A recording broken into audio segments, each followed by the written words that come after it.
മാന്യപ്രേക്ഷകർക്ക് നമസ്കാരം. ആദ്യമേ തന്നെ കേരളത്തിലെ സകല കോൺഗ്രസ് നേതാക്കന്മാരോടും പറയാനുള്ളത്, നിങ്ങളൊക്കെ സാബു എം ജേക്കബിനെ കണ്ട് പഠിക്കണോ. ഇങ്ങോട്ടേക്ക് പണി കിട്ടിയാൽ തിരിച്ചു കൊടുക്കാൻ തൻ്റെ ഇടമുള്ള സാബു ജേക്കബിനേക്ക് കോൺഗ്രസ്സുകാർ കണ്ടുപിടിക്കണം. മറ്റൊന്നല്ല, റിപ്പോർട്ടർ ചാനല് വലിയ രീതിയിൽ കോൺഗ്രസ്സുകാരെ വേട്ടയാടാറുണ്ട്. യാഥാർത്ഥ്യമാണ്. തൊട്ടതിനും പിടിച്ചതിനൊക്കെ വേട്ടയാടാറുണ്ട്. എന്നിട്ട് ഇന്നേ വരെയായിട്ടൊരു ചെറുവിരല് പോലും കോൺഗ്രസ് നേതാക്കന്മാരെ കൊണ്ട് റിപ്പോർട്ടർ ചാനലിനെതിരെ നടത്താൻ സാധിച്ചിട്ടില്ല എന്നുള്ളതാണ് വലിയ യാഥാർത്ഥ്യം. അങ്ങനെയാക്കും ഇങ്ങനെയാക്കും മൂക്ക് കയറ്റും എന്നൊക്കെ കോൺഗ്രസ്സുകാർ പറയാ എന്നല്ലാതെ, അല്ലെങ്കിൽ ബഹിഷ്കരണത്തിനപ്പുറം ഒരു ചുക്കും കോൺഗ്രസ്സുകാരെ കൊണ്ട് സാധിച്ചിട്ടില്ല. എന്നാൽ അങ്ങനെയല്ല സാബു എം ജേക്കബ്. അദ്ദേഹം കൃത്യമായിട്ട് ഒരു മാസം മുമ്പ് റിപ്പോർട്ടർ ചാനലിനെതിരെ ഒരു പ്രഖ്യാപനം നടത്തിയിരുന്നു. നിങ്ങൾ അതൊന്ന് കേട്ടു. ഒരു മാസം മുമ്പ് പ്രഖ്യാപിച്ചതാ, നിങ്ങൾ കേട്ടു. ഈ ഇടയ്ക്ക് റിപ്പോർട്ടർ ചാനൽ, ഈ TV ഈ പ്രസ്ഥാനത്തെ ഇല്ലാതാക്കുന്നതിന് വേണ്ടിയിട്ട്, ഇതിനെ മനഃപൂർവ്വം ഉപദ്രവിക്കുന്ന ഉദ്ദേശത്തോട് കൂടിയിട്ട് പല ദിവസങ്ങളിലായിട്ട് വ്യാജ വാർത്തകൾ സൃഷ്ടിച്ചുകൊണ്ടിരിക്കുകയാണ്. ഇതിൻ്റെ ഉടമ എന്ന് പറയുന്ന ആൻഡോ, ഇദ്ദേഹത്തെ അറിയപ്പെടുന്നത് തന്നെ മാംഗോ ഫോൺ കേസുമായിട്ട് ബന്ധപ്പെട്ടിട്ടാണ്. അതിനുശേഷം 2021 മരമുറി കേസിലാണ് അദ്ദേഹം വീണ്ടും പ്രസിദ്ധനാവുന്നത്. നമുക്ക് ഒരു ചാനൽ കയ്യിലുണ്ട്, അതുകൊണ്ട് അതിൻ്റെ മുന്നിൽ ഇരുന്നിട്ട്, ക്യാമറയ്ക്ക് മുന്നിലിരുന്ന് എന്തും ആരെയും പറ്റി പറയാം, അവരെ അധിക്ഷേപിക്കാം. അത് ഒരു വിഭാഗം ജനങ്ങൾ വിശ്വസിക്കുകയും ചെയ്യും. ഇവർക്ക് നോട്ടീസ് ഞങ്ങൾ കൊടുക്കുകയാണ്. 250 കോടി രൂപ നഷ്ടപരിഹാരം ആവശ്യപ്പെട്ടുകൊണ്ടാണ് നോട്ടീസ്. ഇത് ആദ്യപടിയാണത്. ബ്രോഡ്കാസ്റ്റിംഗ് മിനിസ്ട്രി, അതുപോലെ ഹോം അഫയേഴ്സ്, ഹോം ഡിപ്പാർട്ട്മെൻറ്റ്, ഇതിനെല്ലാം ഞങ്ങൾ പരാതി കൊടുക്കാൻ പോകുന്നുണ്ട്. ഈ പറയുന്ന മിനിസ്ട്രി ഓഫ് ഇൻഫർമേഷൻ ബ്രോഡ്കാസ്റ്റിൻ്റെയോ മിനിസ്ട്രി ഓഫ് ഹോം അഫയേഴ്സിൻ്റെയോ അനുമതി ആൻഡോ അഗസ്റ്റിനോ റിപ്പോർട്ടർ ബ്രോഡ്കാസ്റ്റിംഗ് കമ്പനിക്കോ സാറ്റലൈറ്റ് ചാനൽ നടത്താനായി കാണുന്നില്ല. എന്ന് പറഞ്ഞാൽ ലൈസൻസ് ഇല്ലാതെയാണ് അത് പ്രവർത്തിക്കുന്നത്. നിങ്ങൾ കേട്ടില്ലേ? ഒരു മാസം മുമ്പ് സാബു എം ജേക്കബ് ഇതൊക്കെ കേരളത്തിലെ മാധ്യമങ്ങൾക്ക് മുന്നിൽ വിളിച്ചു പറഞ്ഞ സമയത്ത് കേരളത്തിലെ പ്രമുഖ മാധ്യമങ്ങൾ, ഇതിവിടെ കോൺഗ്രസ് നേതാക്കന്മാരും CPM നേതാക്കന്മാരൊക്കെ ഒരുപാട് കാലമായിട്ട് പല വെല്ലുവിളികളും നടത്തി പോവാറുണ്ട്. പിന്നീട് ഒരു ചുക്കും കാണാറില്ല എന്ന ഭാവത്തോടു കൂടി തന്നെയായിരുന്നു ഒരു മാസം മുമ്പ് സാബു എം ജേക്കബ് മാധ്യമങ്ങളോട് ഇത് പറഞ്ഞ സമയത്ത് നമ്മുടെ മാധ്യമങ്ങളൊക്കെ തന്നെ നോക്കിക്കണ്ടിരുന്നത്. ഏറെക്കുറെ മലയാളികൾ ഇതൊക്കെ തന്നെയായിരുന്നു അതിനെക്കുറിച്ചൊക്കെ മനസ്സിലാക്കിയത്. ഇവിടെ ഒരുപാട് ആളുകൾ വെല്ലുവിളിയൊക്കെ നടത്താറുണ്ടല്ലോ എന്ന്. എന്നാൽ സകലരെയും ഞെട്ടിച്ചുകൊണ്ട് സാബു എം ജേക്കബ് റിപ്പോർട്ടർ ചാനലിനെതിരെ പരാതി പറയുമെന്ന് പറഞ്ഞതുപോലെ തന്നെ പരാതി കൊടുക്കേണ്ടിടത്തൊക്കെ തന്നെ കൊടുക്കുകയോ മാത്രമല്ല കോടതിയെ സമീപിക്കുകയും ചെയ്തു. വെറും വാക്കല്ല സാബു എം ജേക്കബ് കേരള ജനതയോട് പറയാറുള്ളത് എന്ന് വീണ്ടും വീണ്ടും തെളിഞ്ഞതാണ് നമ്മൾ ഈ കണ്ടുകൊണ്ടിരിക്കുന്നത്. ഇവിടെ ലേറ്റസ്റ്റ് ആയിട്ട് സാബു എം ജേക്കബിന്റെ പരാതിയിൽ നടപടി വന്നിരിക്കുന്നു. ഹൈക്കോടതിയിൽ കൃത്യമായിട്ട് കേന്ദ്ര ആഭ്യന്തര മന്ത്രാലയം റിപ്പോർട്ട് കൊടുത്തിരിക്കുന്നു.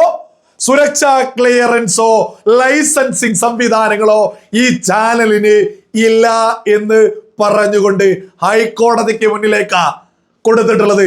കോടതി മുഖാന്തരമാണ് കാര്യങ്ങൾ നടക്കുന്നത്. അപ്പോ മാധ്യമവേട്ടയോ എന്ന് പറഞ്ഞ് കേന്ദ്ര സർക്കാരിന്റെ പിന്നാലെയും ആരും വരേണ്ട.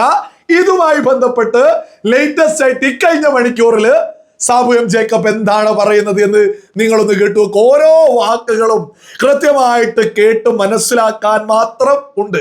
നിങ്ങളൊന്ന് കേട്ടു. ഇപ്പോ ഇതുമായിട്ട് ബന്ധപ്പെട്ട് കേന്ദ്ര ബ്രോഡ്കാസ്റ്റിംഗ് മിനിസ്ട്രിക്ക് ഞാനൊരു പരാതി കൊടുത്തിരുന്നു. ഈ ചാനല് പ്രവർത്തിക്കുന്നത് നിയമവിരുദ്ധമാണ്, അതുകൊണ്ട് ഇതിന്റെ ലൈസൻസ് റദ്ദ് ചെയ്യണമെന്ന് പറഞ്ഞ്.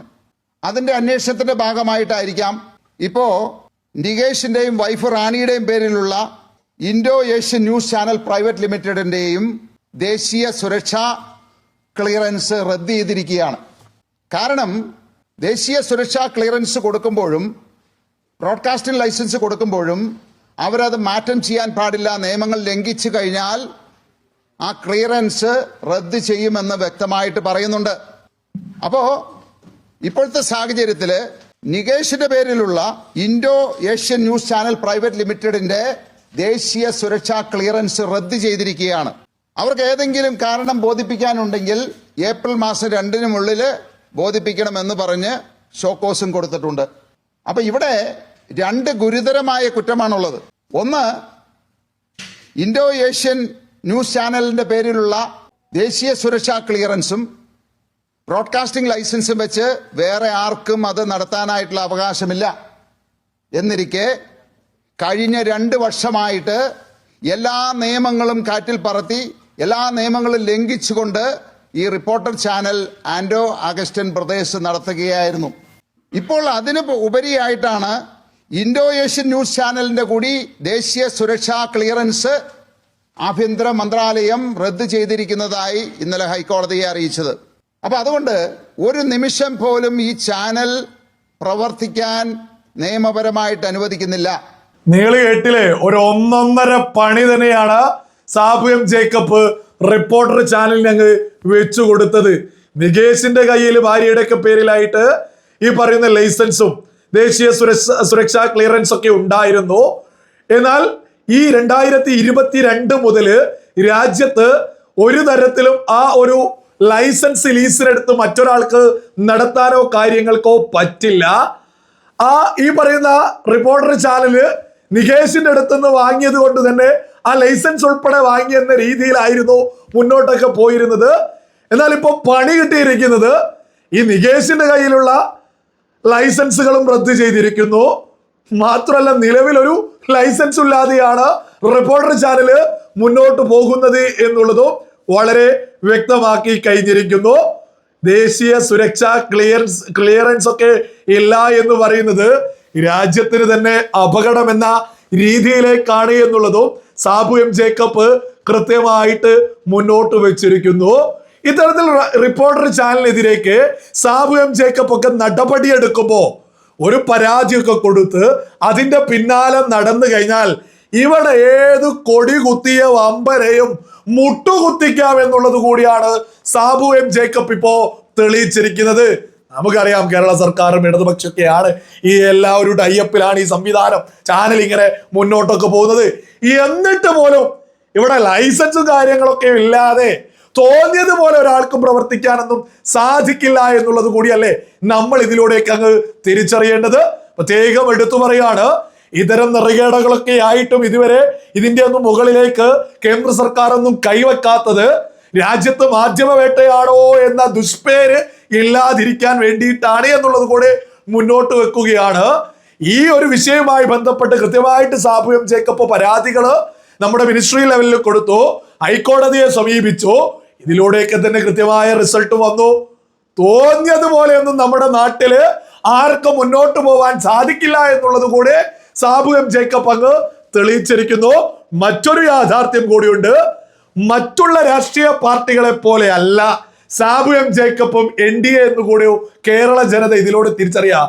എന്താണോ പ്രഖ്യാപിക്കുന്നത് അത് കേരളത്തിൽ അവര് നടത്തുമെന്നുള്ളത് കൂടി നമ്മൾ ഇതിലൂടെ തിരിച്ചറിയണം. പൂട്ടുമെന്ന് പറഞ്ഞു, കൃത്യമായിട്ട് പൂട്ടിന്റെ പടിവാതിൽക്കൽ എത്തിയിട്ട് അതിന്റെ റിസൾട്ട് നമ്മൾ കേട്ടു. അപ്പൊ സാബു എം ജേക്കബിന്റെ നേതൃത്വത്തില് NDAയുടെ നേതൃത്വത്തിൽ കേരളത്തില് സ്ഥാനാർത്ഥികളൊക്കെ എന്ത് പ്രഖ്യാപിച്ചാലും അതിവിടെ നടത്താൻ പ്രാപ്തിയുള്ളവരാണ് എന്നുള്ളത് കൂടി നമുക്ക് ഈ ഒരു റിപ്പോർട്ടർ ചാനലിന് പണി കൊടുത്തതിലൂടെയൊക്കെ ഓരോ സാധാരണക്കാരനും മനസ്സിലാക്കാവുന്നതേ ഉള്ളൂ.